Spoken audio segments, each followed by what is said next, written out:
Hey everyone, welcome back to my channel. It's your girl, it should be. And in today's video, I'm gonna answer all your burning questions about how to become a nurse.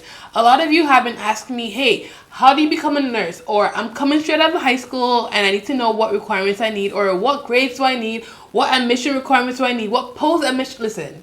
All that questions I'm answering in today's video. So make sure you guys have your pen, your paper, your iPad, because it is going to be an info-filled, jam-packed video, and it is super important to know these steps in order to become a nurse. So if you're new here, welcome. Thank you so much for clicking on this link, and let's get right into this video.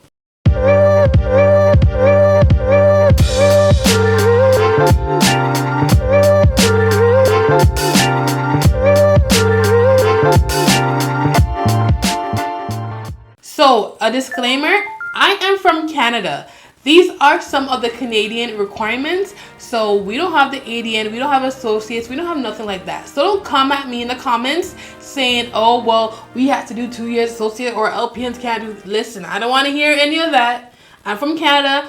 Our requirements are completely different than American requirements. So if you're American and you're looking to come into Canada, you can watch this because y'all came for me in my comments on Instagram, okay? I don't want to hear it. I don't want to hear it. Thank you. So the gist of you becoming a nurse is you graduate from high school and you have your high school diploma or you have your GED. You complete an accredited, keyword, accredited nursing program, okay? Your school register you for a regulatory board. You pass your NCLEX and you pay your fees, and then you are a nurse. That is the bare bones of it all. So on top of all of that, there's a lot of steps in between each of them that you have to make sure you do. And make sure you're completing them when it needs to be completed, because that will help you be successful in becoming a nurse. If you don't do them when they're due, you're setting yourself up for failure, basically. And I don't want that to happen to you guys.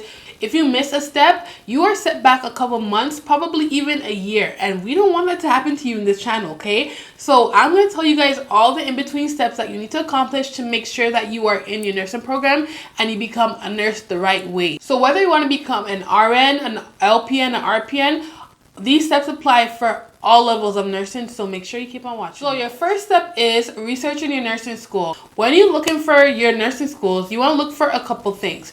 One, you want to look for the pass rate of the NCLEX. Okay, that's basically telling you how much people or how much of the students pass the NCLEX on the first try. For me, I typically look for anything that is 93% and above. 93% I still think is a little bit low, but it's like borderline. So if that school has anything below 93%, that for me is alarming, because why aren't your students passing the NCLEX on the first try? So that basically tells me as well the education in the school is not as great. Next, you want to look for location. Is this school close to your house or is it further away from your house? How long is the driving distance? And knock on wood, if your car breaks down, how long does it take to commute? Traveling to school is very tiresome. So if it takes me more than an hour and a half by bus to get to school, I'm already going to be tired. That means if I have a 7 o'clock class, I have to leave home 5:40.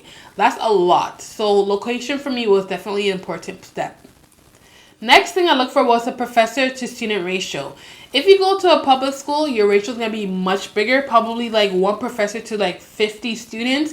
If you go to a private school, it's so much better. It's 1 professor to like probably 10 students.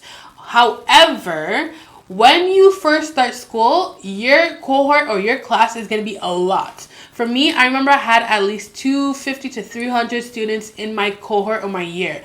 However, when semester 2 and semester 3 came along, that number quickly dwindled down to like 50, 75, even 100. The number that you start off with in the beginning is not the number that you will end off with. So the ratios will get smaller. However, there's clinicals, there's labs, so you will have your group that you work with, and those numbers are typically lower. So it's probably 1 professor to like 6 or 7 students, which is good.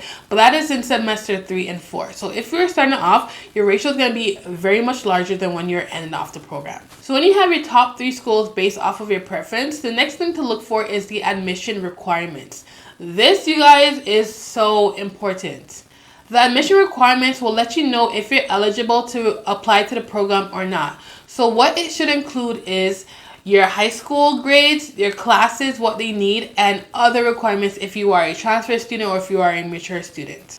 So we're just going to start off with the RN school. So if you're applying for a registered nursing school, you're going to need these high school requirements. You're going to need 2 non-sciences, which is English and math, plus 2 electives that's either university or mixed, and you're going to need your sciences, which is biology, chemistry, and physics. All the courses that you take in high school have to be grade 12 university. So your math, your English, your bio, your chemistry, your physics, your electives, all have to be for you. Your electives, however, could be for you or for M, but your other requirements have to be for you. That is it. They do not accept any grade 11 courses. They don't accept any grade 12 college or grade 12 mix. They all have to be for you. If you are applying for practical nursing school, things are a little bit different. You're going to need the same thing minus the 2 elective courses. Your non-sciences, which is English and math, have to be grade 12. However, they could be either university or college. And your sciences, which is biology, chemistry, and physics, have to be either grade 11 or grade 12, university or college. So if you're in school and you're taking these courses, make sure you take classes that either end in 4U or 4C or even 3U and 3C. That indicates to the nursing schools that you are taking grade 11 and grade 12 university or college courses. So that is the first part. The second part is actually passing the course. Each school has a different minimum grade. I know they mostly range from 70% to 75% minimum. However, when they do choose candidates for the program, they start from the top. So just because you have a 70 or 75 does not guarantee a spot in the program. And that is why I always tell students, or I always tell people who are looking to nursing school, make sure you guys do your best to get the highest in the class, because even though you have the minimum requirements to get into the program, that does not mean that you will get into the program, because they start from the highest GPA down. So for each of those classes, non-sciences and sciences, for both RN and RPN, the minimum grade is 70 to 75. Some provinces even have 60%. I do not recommend getting 60% as a minimum, because for sure you will not get into the program, because there's only a certain number of seats in the program, and if they start from the top to the bottom and they already fulfilled their seats, you will not get into the program. So make sure you guys know the minimum grade requirements and get above that. And also make sure your overall GPA for your grade 12 and grade 11 is above the 75%. And that is how you will fulfill the admission requirements. This next part is specifically only for mature students. If you are a mature student and you are applying for nursing school, you will have to take an admissions test. Basically, the admissions test will test you on math, science, and English. If you do not pass those tests, you will not get into the program. No matter if you fulfill the requirements for high school, you have to pass your admissions test to get into the program.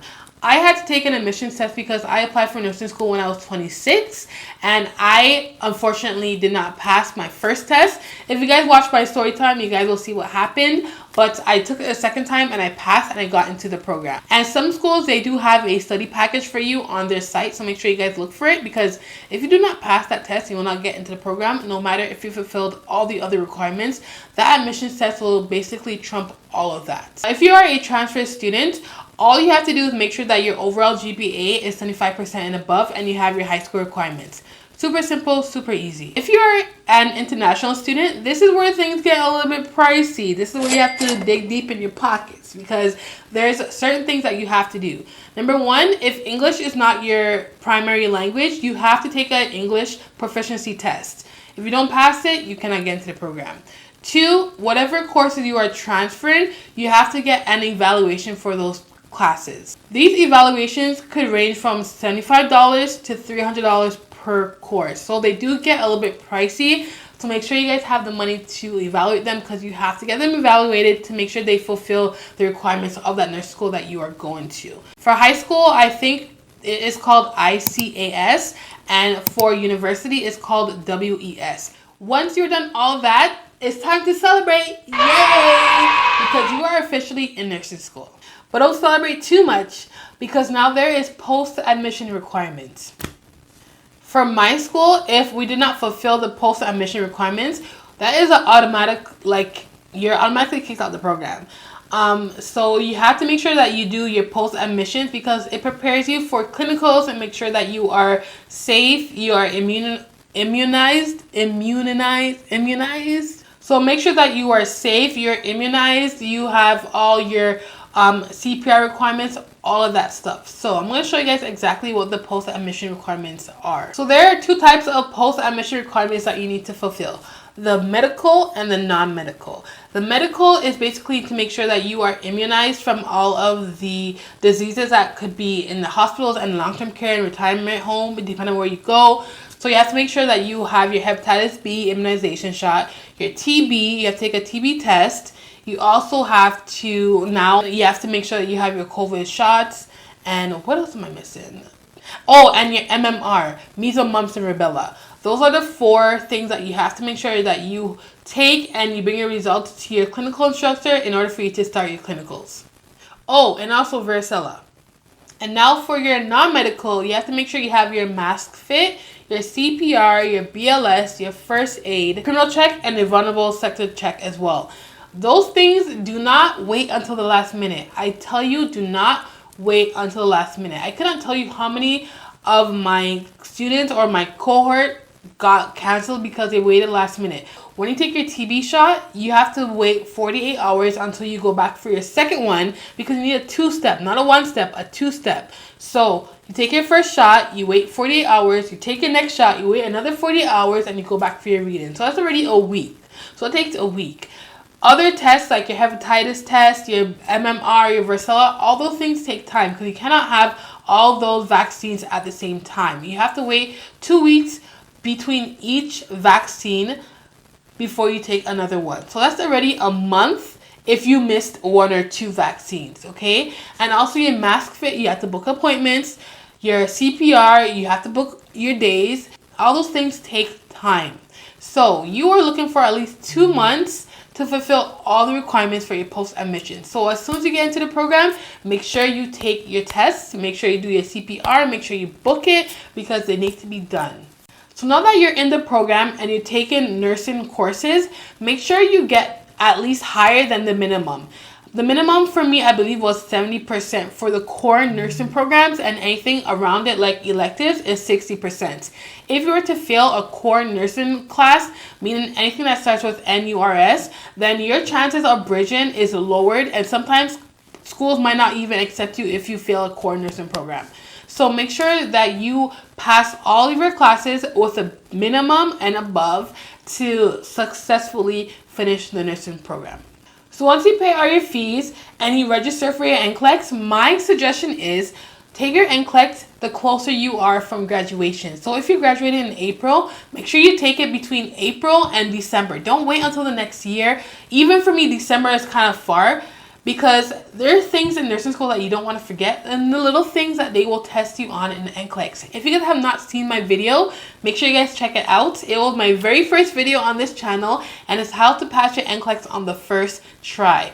So watch that video. It's very informative. It shows you how to pass your NCLEX, and my suggestion is taking your NCLEX as close from graduation as you can. The resources that I've used to study for my NCLEX was the notes I took from school. I also bought myself the Mosby book from Amazon and YouTube. Those were the 3 resources I've used, and honestly, you guys, I finished my test in like an hour and a half and I passed it. So taking it as soon as you graduated or sooner, you might just need like a month and a half of studying. And it's not even like you're studying the nursing information because you already know it.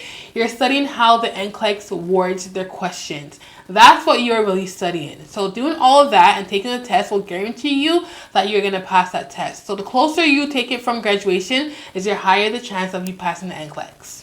So once you take your NCLEX and you pass your NCLEX, all that's left to do is pay for registration, make your resume, and apply for jobs, and you are officially a working nurse. And congratulations once again. That is the end of this video. Hopefully you guys found it very informative and it answered all your questions. And don't forget to hit that subscribe button down below because I'll be answering more of your nursing school questions because I am an online nurse. So you guys have asked me a plethora of questions, so I am ready to answer them for you. So don't forget to hit that subscribe button down below and the post notification bell. That way you get notified every single time I post another hit video. And thank you so much for supporting me in this one, and I'll see you guys in the next one. Bye!